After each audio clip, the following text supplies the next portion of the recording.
Pues si queréis empezamos. Muchísimas gracias por estar aquí.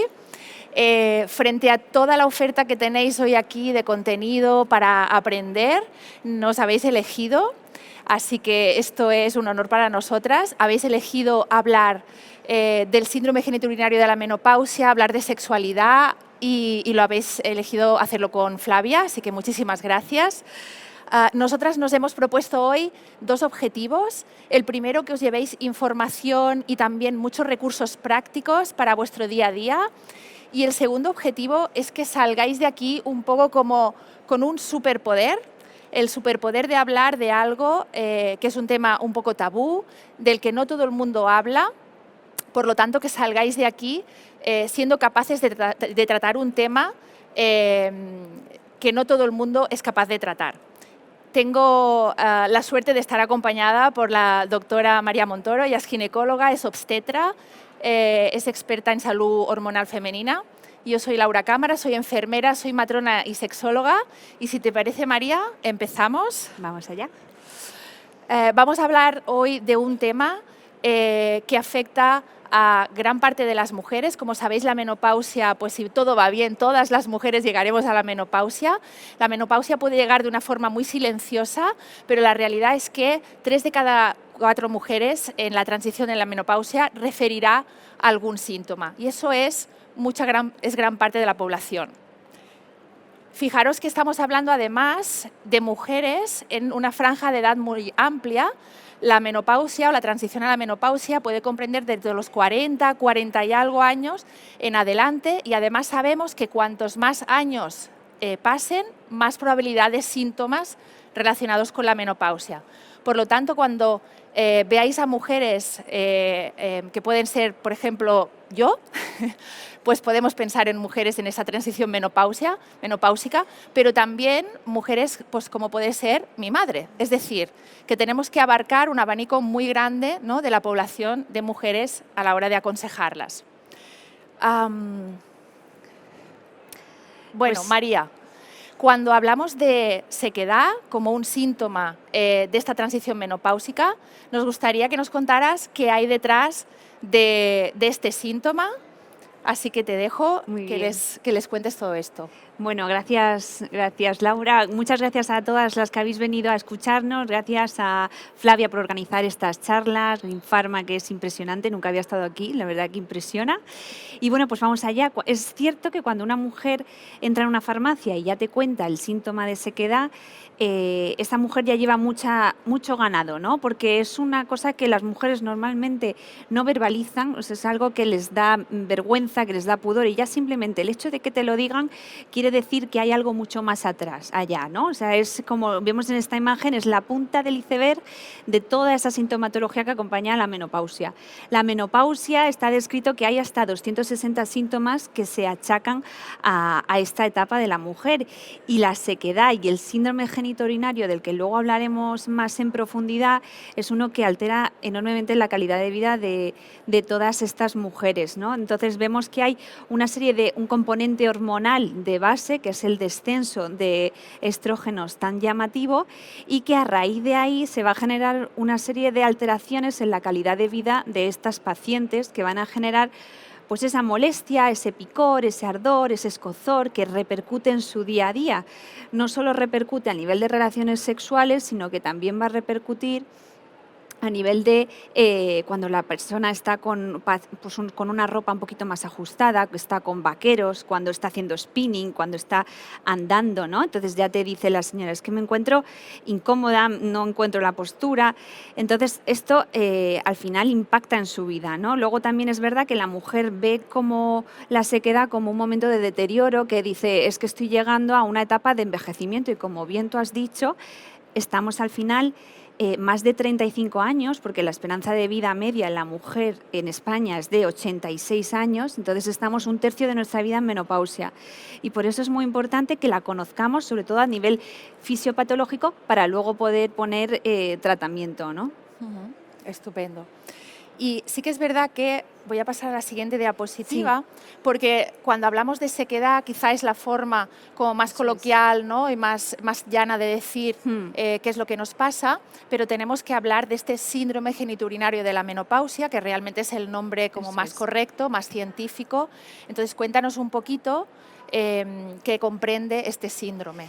Siempre se ha hablado de sequedad y al final la sequedad es algo muy banal. Esto forma parte de un síndrome. Un síndrome es un conjunto de signos y de síntomas que acompañan a la mujer y que por una parte vamos a tener los síntomas vaginales, ¿no? En los que he dicho previamente, que son estos que aparecen aquí: sequedad, ardor, irritación, dispareunia, que es esa molestia con la relación sexual, y luego también vamos a tener síntomas urinarios, ¿no? Que es la urgencia miccional, infecciones recurrentes, porque el pH cambia, el microbioma cambia también, entonces es más fácil que asciendan todas las bacterias por el tracto genital femenino, pero muchas veces realmente no hay una infección. Entonces la señora te viene y te dice: es que me he puesto un óvulo de clotrimazol, he utilizado una pomada para la candidiasis y es que no me alivia. Y de hecho, al revés, lo empeora mucho más, ¿no? Porque son tratamientos pues bastante agresivos que arrasan con toda esta flora.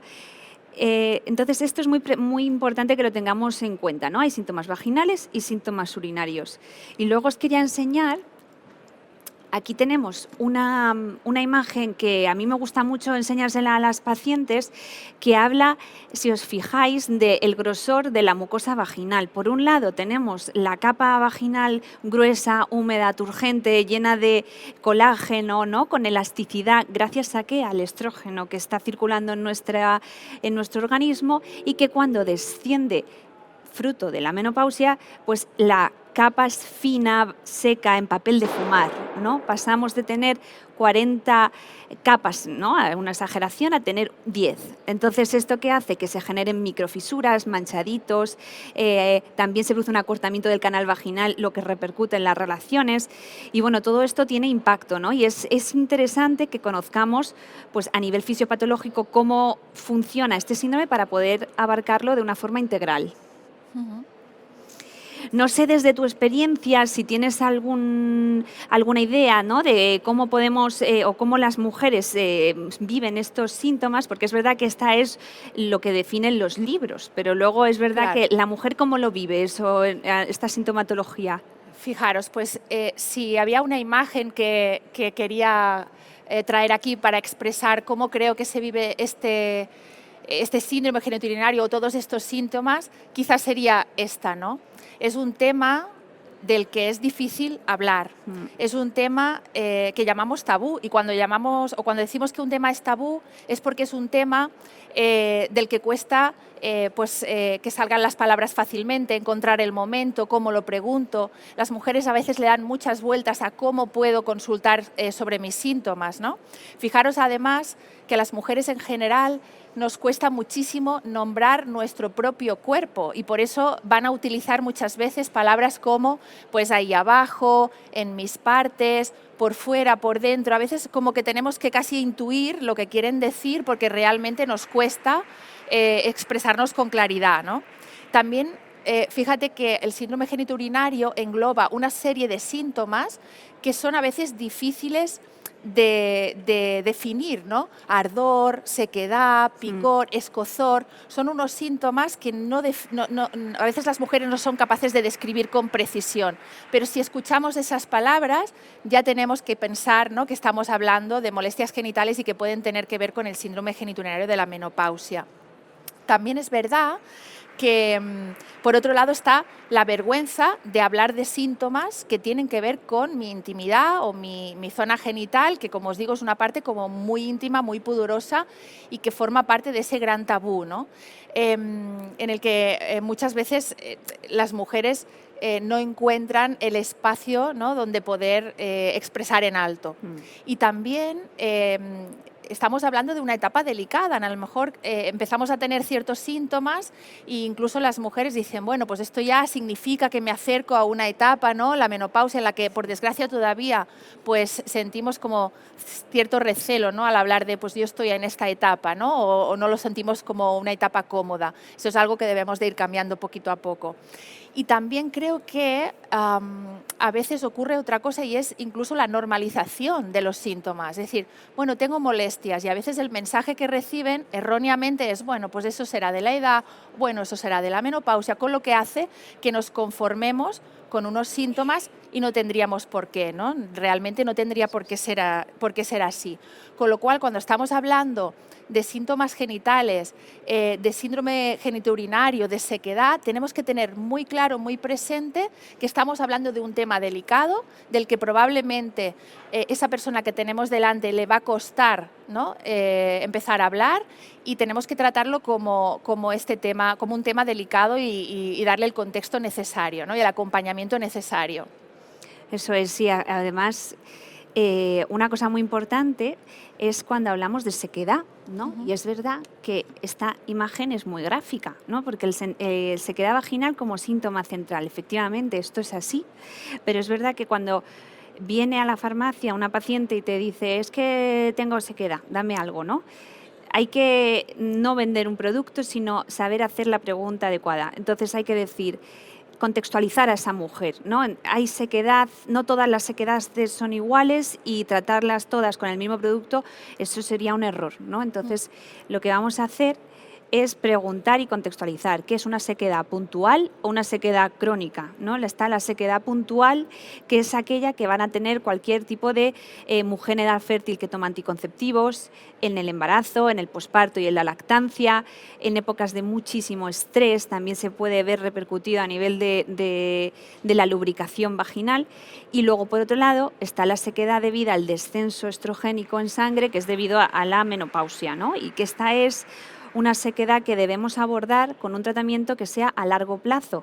Entonces es verdad que es una sequedad que se cronifica, que si no le ponemos remedio, poquito a poco vamos a ir viendo pues, que el introito se va haciendo más pequeño, que esa mujer cada vez que te viene a una revisión ginecológica le molesta más la colocación del espéculo, la eco vaginal también le molesta, y ella no le da importancia y se resigna y sigue empeñada en que es algo normal, pero pues no, ¿no? Entonces es muy importante siempre sembrar la semilla para que surja la adherencia, ¿no? Que es muchas veces es muy difícil, y ese es el papel fundamental que tenemos los profesionales farmacéuticos, enfermería, matrona y ginecólogos, ¿no?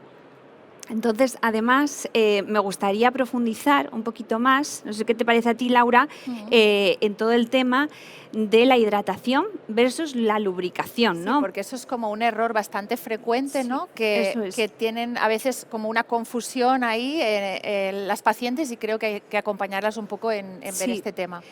Es verdad que muchas mujeres lo que hacen es directamente la lubricación como que está más interiorizada, ¿no? Entonces dicen, sí, yo uso lubricantes, ¿no? El lubricante, la textura que tiene es buena, puede ser similar al hidratante, pero las funciones son completamente diferentes. Por un lado, tenemos que el hidratante es una cosa que aplicamos al nivel de la región vulvar, la región vaginal, y que lo que va a hacer es aplicarse de forma constante, 1 o 3 días por semana, para que haga efecto a largo plazo, ¿no? Y su efecto pues, va a ser inmediato, pero sobre todo vamos a notar diferencias y mejorías conforme la mujer lo vaya utilizando cada vez más y lo interiorice en su rutina, ¿vale?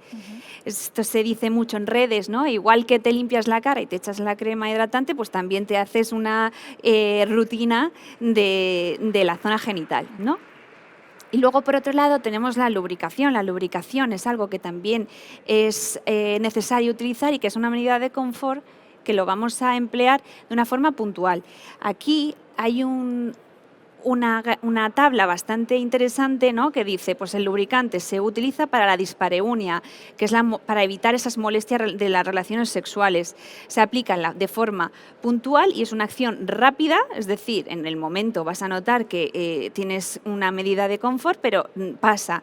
Y luego, sin embargo, la hidratación es para esa molestia de sequedad en el día a día, es algo más a largo plazo, y que lo que vamos a ver que el efecto dura de 2 a 3 días, ¿vale? ¿Qué pasa? Que la hidratación vaginal ya todas las sociedades cada vez más las recomiendan. Aquí os traigo la Sociedad Norteamericana de Menopausia, la recomiendan como tratamiento de primera elección antes de poner terapia hormonal. Luego también tenemos la SEGO, que es la Sociedad Española de Ginecología y Obstetricia, habla y hace hincapié en los geles policarbofílicos, que es como el tratamiento de primera línea para todos estos síntomas de la sequedad. La Sociedad Europea de Oncología, la ESMO, aconseja la utilización de estos productos siempre en todas las mujeres oncológicas. Es el gran olvidado, el síntoma que no se presta atención en la consulta de oncología. No tiene que ser un cáncer de mama, por supuesto, un cáncer de mama hormonodependiente que no se le puede dar estrógenos, tienen que utilizar hidratación, pero cualquier mujer que haya pasado un proceso oncológico y que se haya sometido a una quimioterapia me va a decir y me va a dar la razón en que ellos notan pues esa sensación de esa sequedad de más brutal y que surge de la noche a la mañana, ¿no? Entonces hay que insistir, vosotros como profesionales, sobre todo en la farmacia, pues dar ese pequeño tip de decir, ¿y si utilizas esto, ¿no? Para añadir a pues un poquito mejorar su calidad de vida, ¿no? Y con el mensaje de seguridad, ¿no? De que Eso es. De que es un producto totalmente Porque es verdad seguro. que a ellas les da mucho miedo, Sí, les da mucho miedo aplicarse ya cualquier tipo de disruptor endocrino, ¿no? Sí, entonces bueno, es que yo creo que eso es un miedo muy frecuente, a veces fenomenal. Hay información que llega y no sabemos muy bien cribar, ¿no? Qué información es veraz o no, pero la realidad es que la hidratación vaginal con los geles de policarbofílicos son totalmente seguros, incluso en mujeres con antecedentes oncológicos, y eso es muy importante. Eso es muy importante tenerlo presente, efectivamente. Y luego está la Asociación Española para Estudiar la Menopausia, que es la AEM, que igualmente lo apoya y insiste que se recomiende, ¿no? Entonces, para ello, aquí vamos a insistir en el gel que nos trae Ainara, que es de Flavia, que es un alivio inmediato y luego prolongado de la sequedad vaginal. ¿Y por qué es interesante este gel? Por ese agente policarbofílico que comentaba que recomiendan las otras sociedades a nivel científico, ¿no? Hay una serie de estudios que han recomendado, o sea, que han visto en sus resultados que el 71% de las mujeres al utilizar Ainara mejora su sequedad vaginal, un 62% mejora la dispareunia y un 34% esa sensación de picor y quemazón. Luego también vamos a ver que hay numerosos estudios, o sea que nosotros como profesionales avalar este producto nos puede dar toda la tranquilidad del mundo en que estamos haciendo algo, una recomendación bajo evidencia científica y que tenemos estudios que lo aportan. Aquí tenemos cómo se compara el gel policarbofílico vaginal versus el ácido hialurónico, ¿vale? El ácido hialurónico es otro componente muy interesante, eso es verdad, que lo que hace es retener agua en las células, mientras que el agente policarbofílico lo que hace es que se adhiere a la mucosa vaginal y se va produciendo una hidratación de una forma, por así decirlo, poquito a poco, ¿no? Entonces, aquí se ve en este estudio que no demostró ningún tipo de inferioridad el agente policarbofílico versus el ácido hialurónico. Por lo tanto, es algo muy bueno para que lo recomendemos y lo tengamos en cuenta en nuestras mujeres. Estas son otro índice que también se valoró en el estudio, ¿no? Que es el índice de salud vaginal. Y aquí también tendríamos otros gráficos donde se puede ver la evidencia clínica tan grande que tiene Ainara versus a otros productos, ¿no? En el primer diagrama vemos que demostró mejorar la sequedad vaginal, disminuyó el dolor vaginal y disminuyó toda la irritación, todo ese eritema que hay en la zona vaginal de las mucosas al nivel genital. Y luego al lado, en ese diagrama de cajas, pues se puede ver que con una encuesta, el FSFI, que es la de encuesta de satisfacción sexual de la función sexual femenina, pues también se ve cómo Ainara reporta una mejoría de la calidad de vida de esta mujer, ¿no? ¿Y esto qué pasa? Sí, remonta la calidad de vida, pero esto no es el objetivo. Lo que mejora es la autoestima de esa paciente. Y esto es lo que debemos nosotros buscar, ¿no? Luego, me gustaría preguntarte, porque tú eres una experta y una profesional en este ámbito, ¿qué podemos aplicarnos tanto en la consulta como en la farmacia para dar esas recomendaciones prácticas en estas mujeres para su día a día?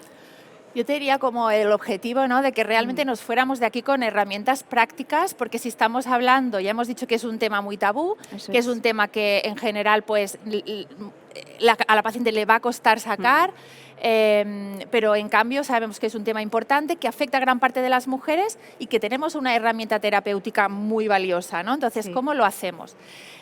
Como primera recomendación, os podría decir que casi que para este superpoder del que hablábamos de ser capaces de llegar a nuestra paciente, la primera recomendación que os daría es, sin duda, sacad el tema. Y creo que esto es algo que, aunque parezca una tontería, no lo es, porque este tema que es tan tabú, no podemos pensar que el tabú solo está de la puerta de la farmacia hacia afuera, ¿no? Sí. Por decirlo de alguna manera, en la población, sino que el tabú muchas veces está en nosotras como profesionales, porque nosotras podemos encontrarnos como incómodas preguntando y cómo se lo tomará la paciente, ¿no? Si le pregunto, le va a incomodar. De verdad que yo, si os puedo decir algo en más de 20 años que llevo dedicándome a esto, es que ninguna mujer le molesta hablar de un tema y que le saquemos un tema que a lo mejor a ella le está costando expresar, ¿no? Entonces, las mujeres son muy agradecidas cuando hablamos de un tema con sinceridad y le preguntamos sobre este tipo de molestias. Yo no he tenido ninguna paciente que no me haya querido escuchar, ¿no? Entonces, creo que, sin duda, atreverse a, ¿no?, darnos cuenta de si realmente me está costando a mí como profesional sacar el tema y hacer ese esfuerzo de decir, bueno, pues le voy a preguntar. Y más si tenemos a una paciente que está, por ejemplo, preguntando por un lubricante, preguntando por molestias tipo pues, geles para limpiarse, ¿no?, la zona genital. Y ahí se nos tiene que encender una bombilla y decir, aquí un pilotito y decir, uy, está preguntando por un lubricante, a lo mejor es que tiene molestias, a lo mejor es que tiene sequedad. Quizá pues ha venido varias veces preguntando por un producto de higiene, quizá es que tiene molestias, ¿no? Y preguntar, abrir esa conversación es muy, muy importante, porque ahí es donde vamos a dar espacio, ¿no?, para que esta paciente se exprese. Evidentemente, si tenéis la suerte de estar en la farmacia donde tenéis espacio, ¿no?, y podemos hacerlo en un lugar un poquito más, decirle, mira, pues vente por aquí, ¿no?, y tener un espacio un poquito más reservado, pues seguro que va a agradecer no contarlo delante de su vecina del quinto, ¿no? Eso evidentemente, ¿no? Pero sí que no dejemos de sacar este tema.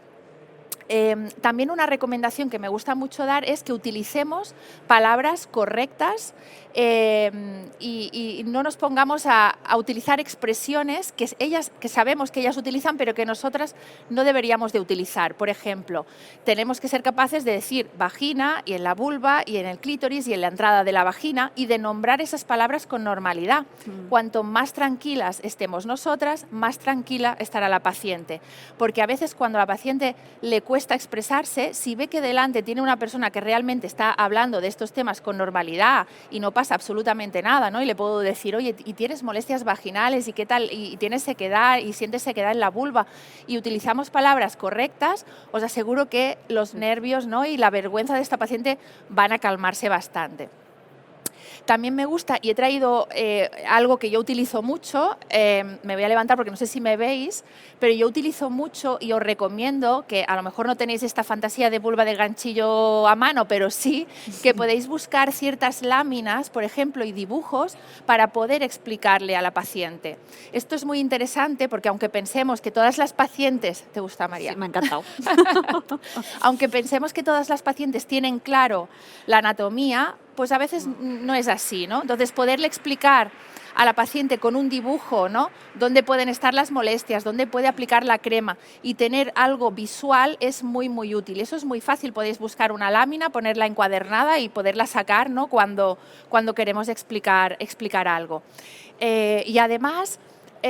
también para mí esto es una ventaja y es que si nos sentimos un poco incómodas teniendo una conversación sobre vaginas y sobre mi bienestar genital, si yo tengo algo donde dirigir, ¿no?, la mirada, donde yo le estoy explicando a la paciente y no nos estamos mirando todo el rato a los ojos y a lo mejor esta mujer está diciendo, ay Dios mío, qué vergüenza que me estén hablando de esto. Bueno, pues tener un recurso donde focalizar la atención es muy, muy útil y esto es algo muy sencillo. Esto también hace que cuando expliquemos las cosas, si utilizamos las palabras correctas y además las señalamos en algún tipo de maqueta, no damos lugar a que la imaginación vuele, ¿no?, y el mensaje no llegue correctamente. Y esto te lo digo porque tengo una anécdota que si queréis os cuento. Sí. Es que una vez yo tuve una paciente que tenía pues muchas molestias, sequedad, ella fue su ginecólogo y con muy buen criterio le recomendó su hidratante vaginal que se ponía religiosamente, ¿no?, todos los días. y ella se lo ponía en la vagina y en los labios, porque le había dicho el ginecólogo que estaba muy bien que se lo pusiera en la vagina y en los labios, pero en la vagina y en los labios. Anda. Entonces, claro, imagínate cuando yo le dije, pero no eran estos labios. Ella dice, ¿cómo? Claro, a veces, y esto puede pareceros un poco extraño, pero pueden haber estos errores de mensaje, ¿no? En cambio, si le estamos enseñando, ¿no? Esa paciente sabe pues, que esto también se llaman labios y que estamos hablando de esta zona, oye, nos ahorramos malas interpretaciones, ¿no? Entonces es interesante hacer este trabajo como educativo en la farmacia también. Eso es un papel muy importante que tenéis en la población. Y luego tenéis que saber también que a veces hay ciertas resistencias al utilizar este tipo de productos, porque no todas las mujeres están cómodas tocando y poniendo productos en su zona genital.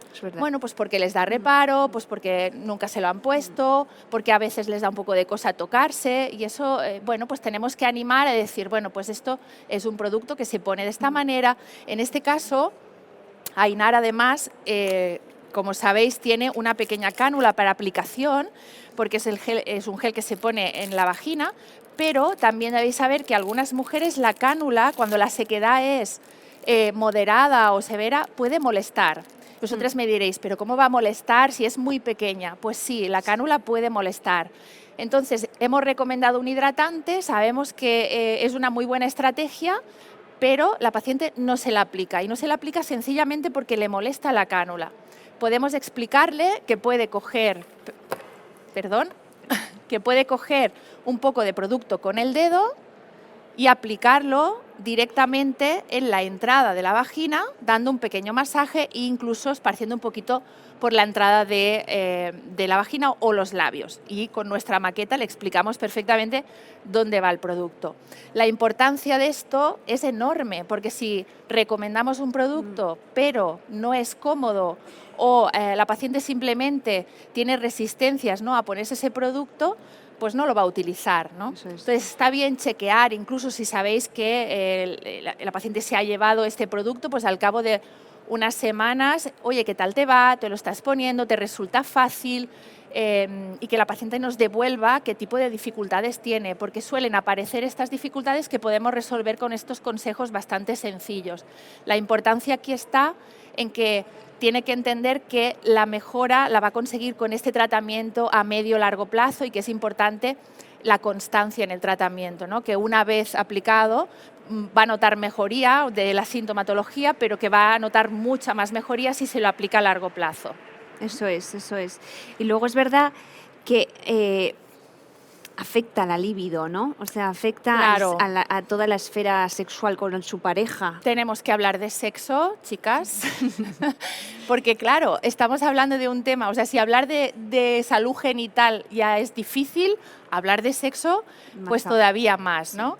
Entonces, está claro que sí o sí tenemos que sacar ciertos temas que siguen siendo temas tabú y temas que son un poco incómodos. Pero desde luego yo os animaría a que si una paciente, por ejemplo, está pidiendo un lubricante, está expresando molestias, preguntemos, simplemente abrir esa puerta a cómo van las relaciones sexuales. ¿Tienes molestias? ¿Tienes dolor? Porque en el síndrome genitourinario de la menopausia, la sequedad es un síntoma muy prevalente y el dolor en las relaciones sexuales también. Entonces, es importante tener en cuenta que esto puede ser algo que está ocurriendo en la intimidad de esa paciente, ¿no? Y abrir esa puerta al diálogo y a poder expresar esas dificultades es fundamental. En mi opinión, las estrategias de hidratación o lubricante, que son la base terapéutica referenciada en todas las guías del síndrome genitourinario, son cosas que casi tendrían que ir a la par. Es decir, una paciente que os está preguntando por un lubricante, hombre, puede ser que se quiera comprar un lubricante porque está juguetona, yo no digo que no, pero preguntar, oye, ¿y el lubricante? ¿Tienes molestias? ¿Cómo va? Y la sequedad, abrir esa puerta, porque en general son productos que se tienen que utilizar a la par, ¿no? Como estrategias combinadas. Eso es. Y por supuesto, como decías antes, quizás si hiciéramos una encuesta no tendríamos duda que frente a la sequedad, las molestias en las relaciones sexuales, el caballo de batalla también en la menopausia es sin duda la libido, ¿no? Ese no tengo ganas, no sé qué me pasa, Sí. que últimamente no me encuentro con ánimo. La libido y el deseo sexual es un tema complejo, no es un tema que podamos tratar a la ligera, ¿no? Es verdad que es un tema que tiene que ver con ese cambio hormonal, no solo con el cambio hormonal, tenemos que saber que el deseo va a ir disminuyendo poco a poco con la edad, pero sí que es verdad que en la menopausia las mujeres pueden notar ese cambio como muy acusado, ¿no? Es como, a veces lo cuentan así, es que yo estaba estupendamente y ahora pues no tengo ganas, ¿no? También tiene que ver mucho con la relación de pareja. Tenemos que entender que muchas de nuestras pacientes no solo se encuentran en menopausia, sino que están inmersas en relaciones de muy larga duración. No es lo mismo estar en pleno enamoramiento que llevar con tu pareja, no sé, 15, 20, 25 años. Esto es un reto, ¿no? Y supongo que sería una solución estupenda que pudieseis vender en la farmacia hombrecitos embotellados pequeñitos para enamorarse de nuevo, pero yo creo que esto todavía no lo tenemos, ¿no? No, esto es una broma, porque mucha gente dice, bueno, pues para el deseo, pues cambia de pareja. Realmente esto no tiene ningún sentido. No. Las mujeres quieren tener relaciones sexuales con sus parejas, ¿no? Y que este cambio pues, no les afecte en sus relaciones afectivas. Realmente es un reto. Y por supuesto, la libido también está muy afectada cuando hay dolor. Cuando hemos hablado, ¿no? Esto que hemos hablado de que este síndrome genitourinario afecta a la intimidad de esta manera, ¿no? En que las relaciones sexuales se hacen dolorosas, y no hay un adecuado tratamiento para este dolor, pues ahí la libido va a estar afectada. O sea, nadie tiene ganas de tener relaciones sexuales si le va a doler, ¿sí? Entonces es una estrategia bastante combinada la que tenemos que abordar. Yo soy consciente de que esto en la farmacia quizá no es fácil, son muchas cosas que no podemos tocar en un momento, ¿no? y a lo mejor desde la farmacia, pero sí que hay algo que creo que podemos hacer, y es entender que las mujeres necesitan, porque hay muchos estudios que dicen que el sexo, que el deseo puede surgir o surge más fácilmente cuando la paciente siente que está sana, que está saludable, que se encuentra bien. Y esto es una cosa muy sencilla de entender. Si yo no descanso bien, me despierto muchas veces por la noche, tengo sofocos, tengo la sensación de que mi calidad de vida está empeorando, me encuentro mal, ¿no? Evidentemente el deseo va a costar, ¿no? Va a costar. Por lo tanto, ahí tenemos que también poder recomendar esta estrategia quizá integral, ¿no? De entender que todo esto también afecta a la calidad de vida y por lo tanto a que pueda surgir este deseo, ¿no? Y tener una estrategia pues 360, como yo digo, ¿no? De entender que quizá estaría bien atender a la sequedad, atender al dolor en las relaciones sexuales, y acompañar a la libido también con estrategias de este tipo, ¿no? Y creo que ahí también tenemos, pues desde Flavia, estas soluciones. Sí, estos suplementos la verdad que son muy completos.